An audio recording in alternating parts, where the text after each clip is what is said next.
My name is Daniel Ward. I'm 39 years old, and for most of my adult life I believed I was a man who understood stability. I built my life slowly, brick by brick, a modest but steady career in architecture, an apartment overlooking the river, and a rhythm that never strayed far from predictable. I wasn't rich, I wasn't famous, and I didn't crave much, just honesty, loyalty, and a woman who wouldn't treat my heart like a disposable object. I thought I found that woman the day I met Lena. She was 29 when we met, bright, sharp-witted, with eyes that could make any storm feel like background noise. I remember the way she smiled when she talked about her dreams, the way she listened, really listened when I talked about mine. We fit together so naturally that, for a long time, I didn't question anything. I believed she was my forever. I believed I was hers too. People say betrayal doesn't happen suddenly. It builds quietly, like cracks in glass. At first you don't notice the fractures. You just feel something off, something small, something you tell yourself you're imagining. And I did the same. It began when she started working late. Then came the excuses, deadlines, team meetings, clients. Her phone was always face down, notifications silenced, new passwords, subtle shifts in how she dressed, new perfume, a different energy around her, like she was living in a world where I wasn't invited. But I trusted her.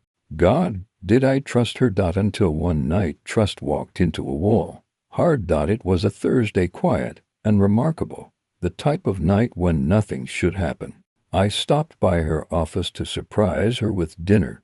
Right before I reached the glass doors, I saw her, through the window, laughing, leaning closer than she ever leaned toward me in the last months. And next to her, Evan Blake, her coworker, the one she swore she barely talked to. He touched her waist. She didn't move his hand. She kissed him first. The world didn't explode. It didn't shatter loudly. It just folded inward, like paper burning from the edges. I didn't storm in. I didn't yell. I didn't confront them. I just stood there and watched the truth answer every question I had been too afraid to ask. When I walked away from that office building, something in me died. But something else was born, to a cold, focused awareness, a clarity I had never felt. People think the worst part of being betrayed is the moment you find out. No, the worst part is pretending nothing is wrong while you secretly plan the consequences. For days I moved like a ghost in my own home, observing, collecting, listening. And Lena, she didn't suspect a thing. She came home smelling like unfamiliar cologne. She hid her smile when texts came in. She touched me mechanically, as if out of obligation, not affection. Meanwhile, I documented everything: screenshots, emails, call logs, work schedules, camera footage from the building, and conversations she didn't know I overheard. I built a case not to confront her, but to dismantle the life she thought she controlled. You see, betrayal awakens a different version of a man, a colder version, a calculating one, a version who learns to smile while sharpening the blade behind his back. The night everything changed was the night she told me she wanted space. I nodded. I agreed. I even pretended understanding. But inside me, revenge was already forming, quietly, meticulously, with the precision of an architect. Because if she chose to destroy what we had, then I would make sure she watched her world collapse the same way she made mine collapse, silently at first, then all at once, and she had no idea what was coming. The hardest part wasn't pretending I didn't know. It was pretending I still cared enough to be fooled. Lena moved through our apartment like someone rehearsing a role she no longer remembered. She smiled at me, but her eyes drifted. She kissed me hello, but it felt like an afterthought. She talked about her day, but every story was hollow. And now that I knew the truth, every detail felt like a blade turning deeper. Sometimes she came home late, cheeks flushed, hair slightly messy, little signs she didn't notice but I did. She'd shower immediately, claiming she was sweaty from work. She'd check her phone every few minutes, waiting for messages she pretended weren't coming. But I didn't confront her. Confrontation gives the guilty a chance to rewrite the story. Silence forces them to keep lying. So I stayed silent, and silence became my greatest weapon. The first thread I pulled began my work with small things, details she wouldn't notice unless she paid attention. On. And she never paid attention anymore. I found her work schedule saved in her email. I created a separate folder on my laptop. Lena, evidence. Inside it, I categorized everything. Photos, texts, emails, call logs, audio recordings, documents from her office, screenshots of her chats with Evan. The more I collected, the clearer the picture became. Their relationship wasn't an accident. It was intentional. Planned, months in the making.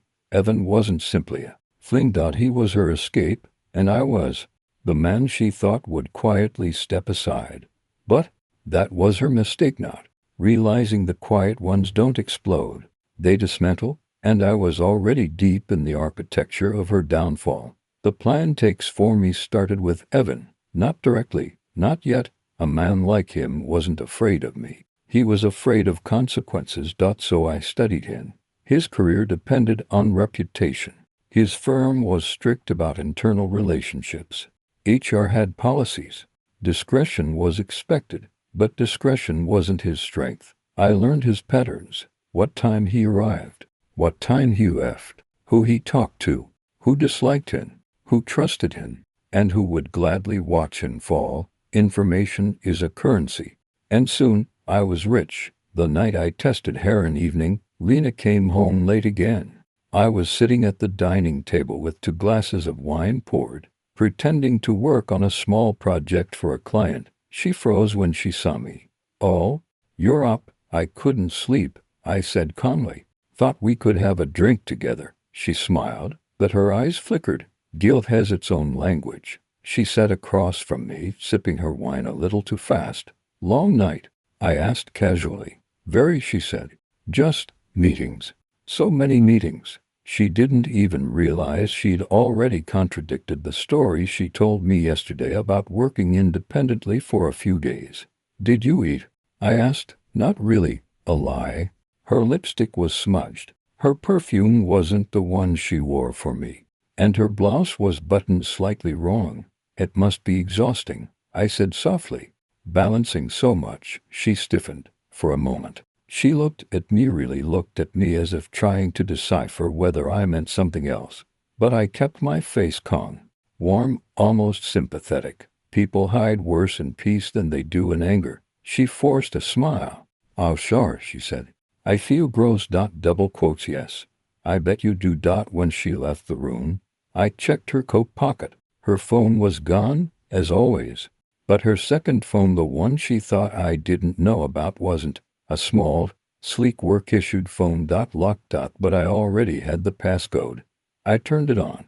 Messages from Evan filled the screen like a confession. "I miss you already. Wish you'd stayed. I love you. We can't keep hiding. He doesn't deserve you. Soon. Us." I stared at the screen for a long moment, not because it hurt, but because I felt nothing anymore.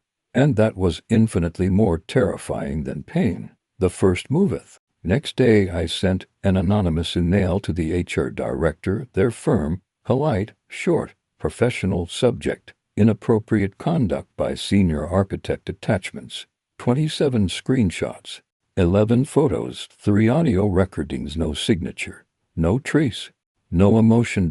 By evening, the firm exploded internally. A quiet, clean explosion, the kind I specialized in.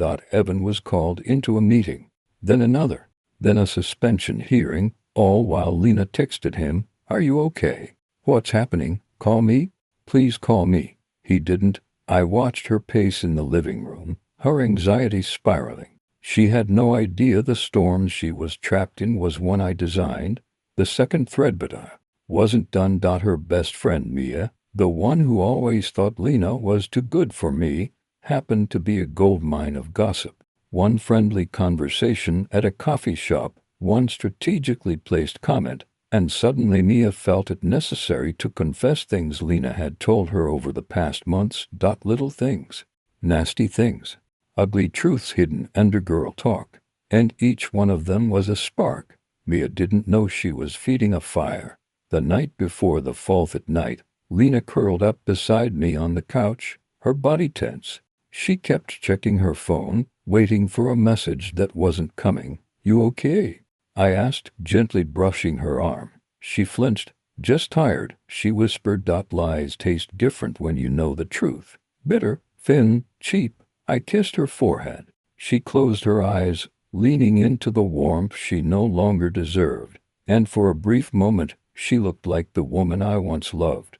But that woman was gone, and all that remained was a ghost wearing her face. Tomorrow, she would learn how thoroughly her world had been dismantled. She thought she was hiding her affair, but she didn't know the truth. I wasn't the one in the dark anymore. She was, and I was the one holding the switch.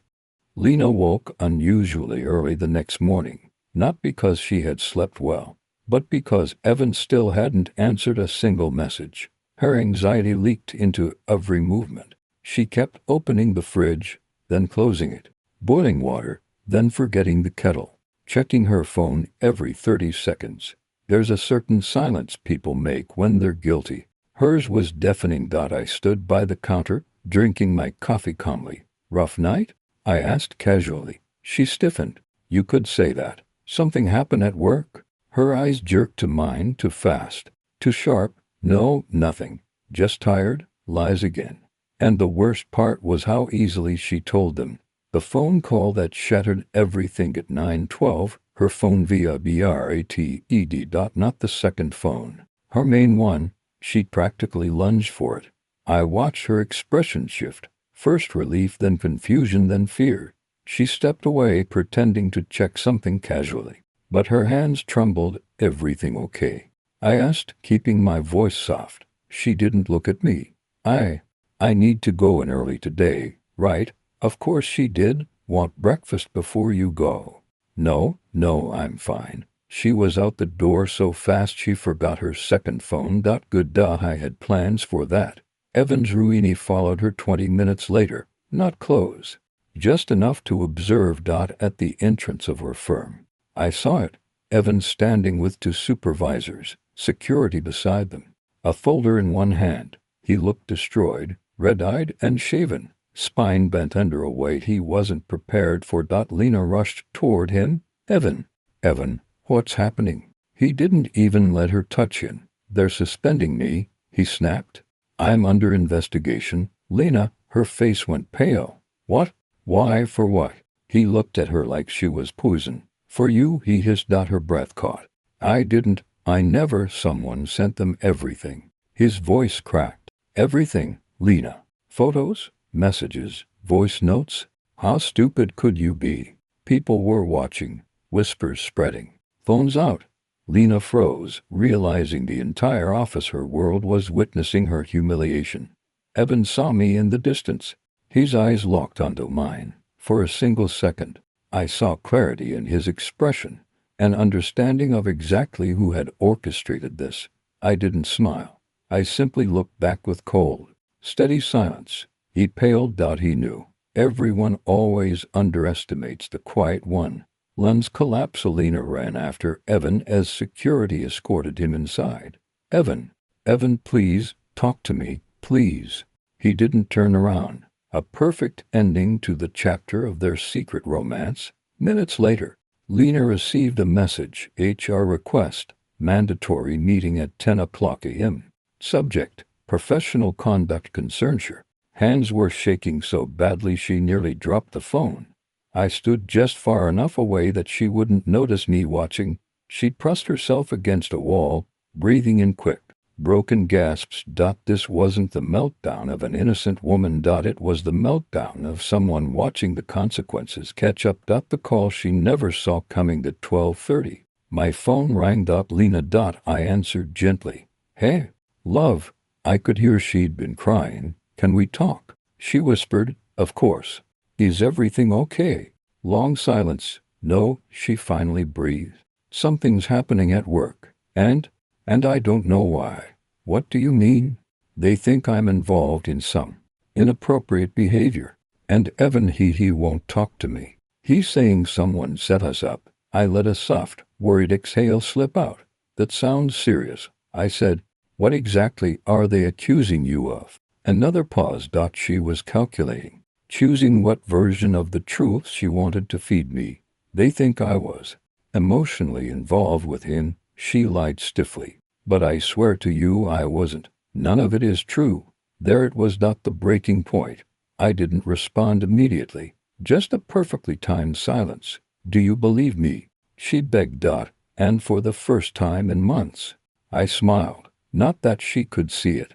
I believe, I said softly, that the truth always comes out. Her breath caught. She recognized something in my tone, something that wasn't there before. Not anger, not sadness, not confusion. Control. And she suddenly realized I wasn't the one losing my world. She was. The evidence against her was only the beginning. When I hung up, I opened her second phone. Everything I needed was already backed up. I copied it all into a folder titled Phase 2 Personal Life. Her downfall at work was the first step. But Lena had built her entire identity on stability, respect, and image. So now it was time to dismantle her social circle, her friends, her reputation, brick by brick, slowly, quietly, precisely. The way she dismantled our marriage. Only difference, I wouldn't leave loose ends. Lena came home that evening looking like someone had scraped out her insides and left the shell behind. She didn't notice me sitting on the couch, didn't notice the lights off, didn't notice the silence. She just collapsed at the kitchen table and buried her face in her hands. I let the moment stretch. Her breathing was ragged, small, pathetic, shivers running through her. Then I spoke quietly. Rough day. She jerked upright like I'd fired a gun.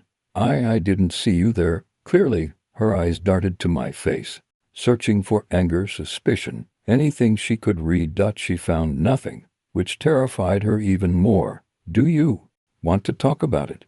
I asked, sipping my tea. She swallowed.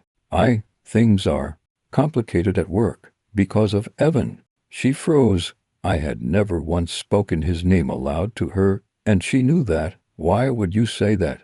She whispered. No reason. Just a guess. Her lip trembled. She wasn't ready to confess. Not yet.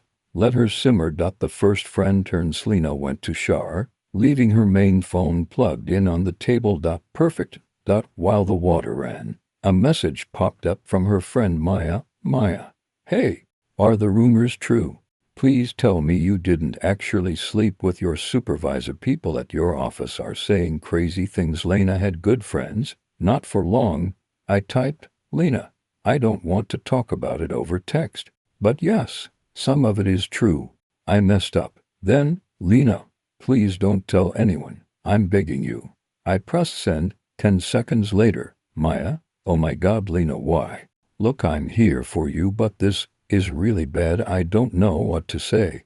I locked the phone and put it exactly where it was. By the time Lena came out of the shower, hair dripping, eyes puffy, the damage had already begun. She saw the notification and stared at her phone like it was a weapon pointed at her chest. I watched her thumb hover, hesitate, then opened the chat. Her face drained of color. Is everything okay?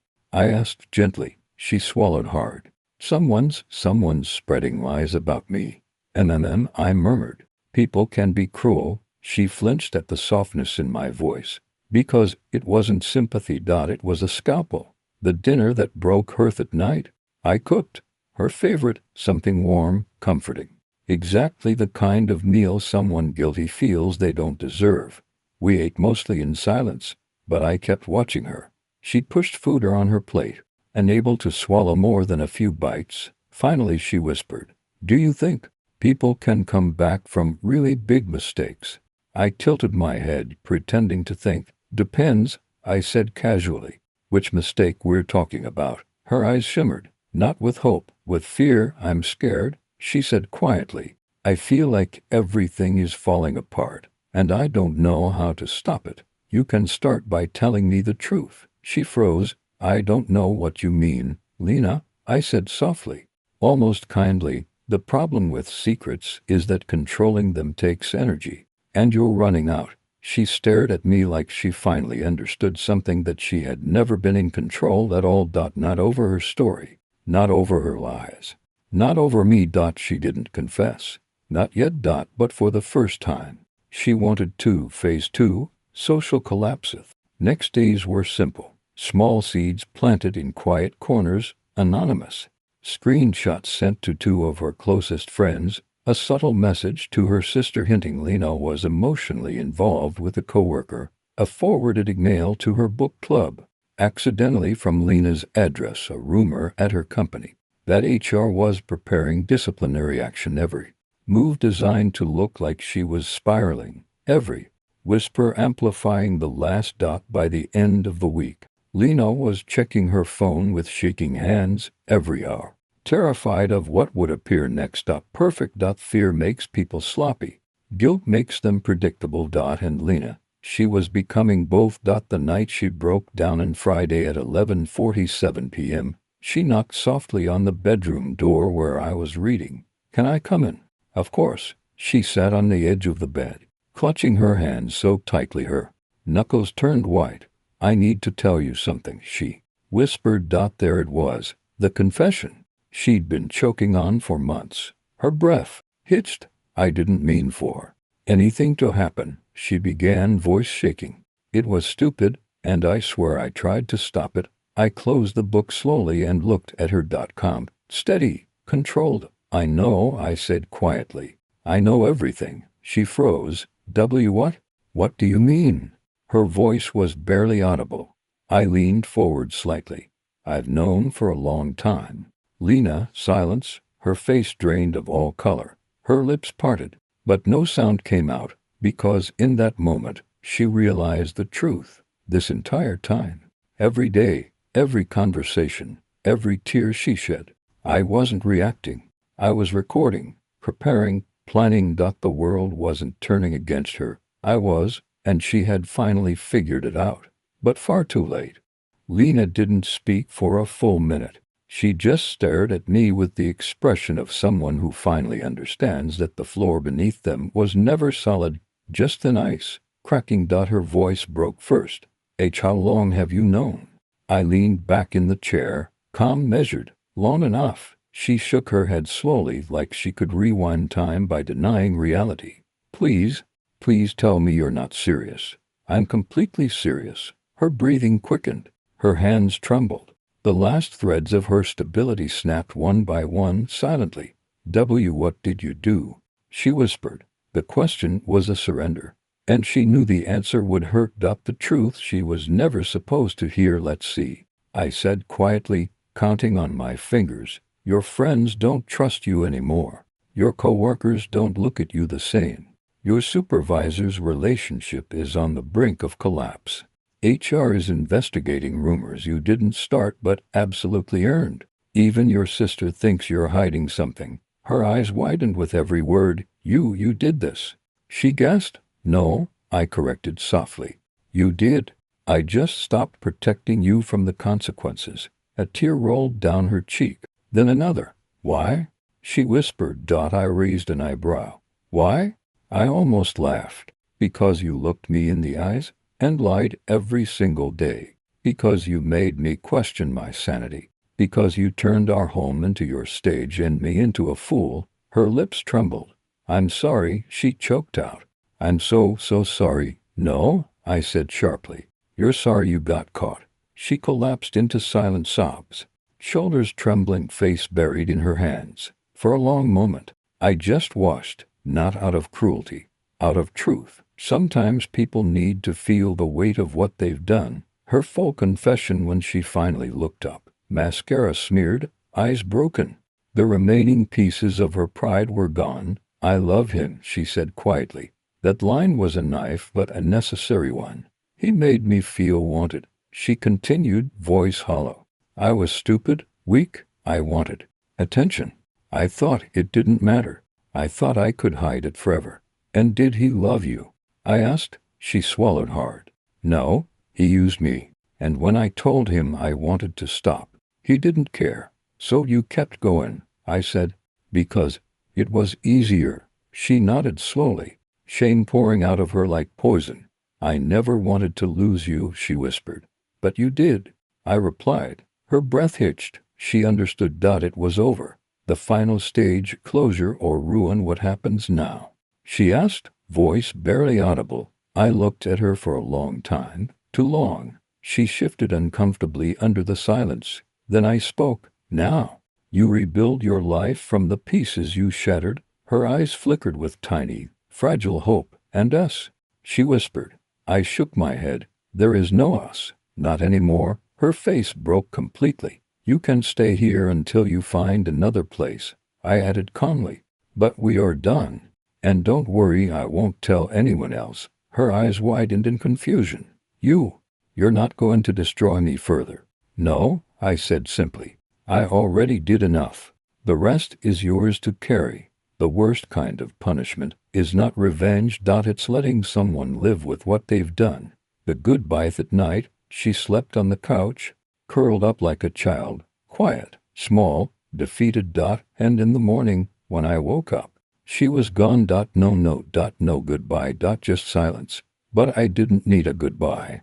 I had closure. Not the dramatic kind. Not the cinematic kind. The real kind. The kind where the person who hurt you finally understands the weight of their choices, and you finally understand the strength of letting go.